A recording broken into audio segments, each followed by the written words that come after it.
Another thing that I really related to even this morning, my kids talk about how, when you're a parent, you're emotional. Oh, my God.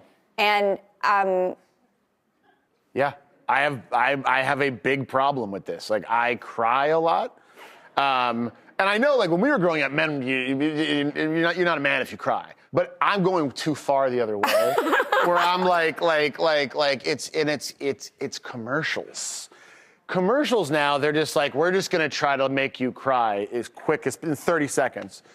And there was one this year, I don't even know what it was for, but it was like it was Christmas, right? Oh. Did you see this one? Okay, Christmas now, they pull your heart out of your chest and they squeeze it and they say, Happy Holidays! So it's an old man and he picks up like a kettlebell, and he like picks it up and does like that. And I'm like, where are they going with this? And then you realize the reason he's doing that is because he was planning on going to see his granddaughter and he wanted to pick her up. And I'm just like,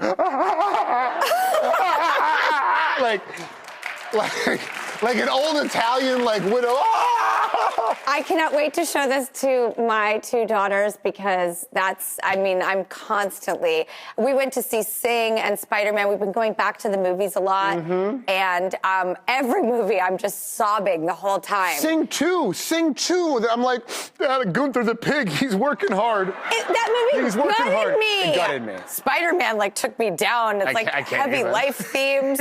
Yeah, it's too much. And then there is the things we turn to also lighten our mood. Yes. I also love a mystery and I love a whodunit. So you've got this all-in-one with this stellar cast. Crazy. A bunch who are luckily coming on the show this week. So it's kind of like the Afterparty week on the show. It's the Afterparty week on Drew, everyone.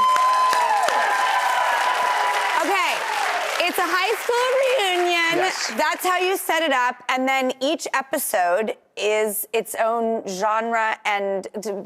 Each episode of this show, right? So everyone gets together for the reunion, and this one guy, Dave Franco, who's kind of this pop star, dies. Yeah.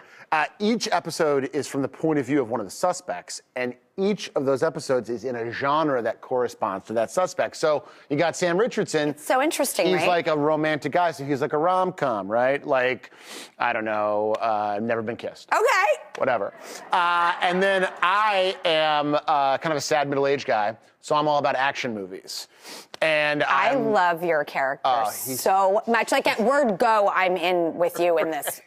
He's a guy who's trying to do right by his family, and he sees himself as like Vin Diesel, but in reality, he's more like, I don't know, Vin Scully? No, not Vin Scully. He's just this sad kind of guy going through a hard time, but he thinks of himself as like this hardcore action star, which in itself is very sad, but in sadness is laughter. Yes. Now, Ike, I've been dreaming about something other than hanging out, which is you make my personal favorite food in the whole world. And we've talked about this since our first hang together. We have a business plan that involves this food, and should we tell them what it is? Yes, please! It's stuffing. Which is my favorite food in the world. All right.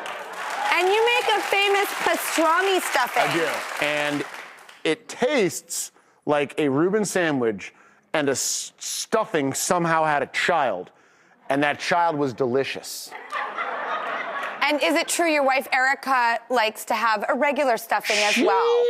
I put out 2 stuffings, and everyone goes hog wild for the pastrami stuffing. And my wife, I think just to be different, it's like, I prefer this classical stuff. So we're in couples therapy. We're trying to work it out.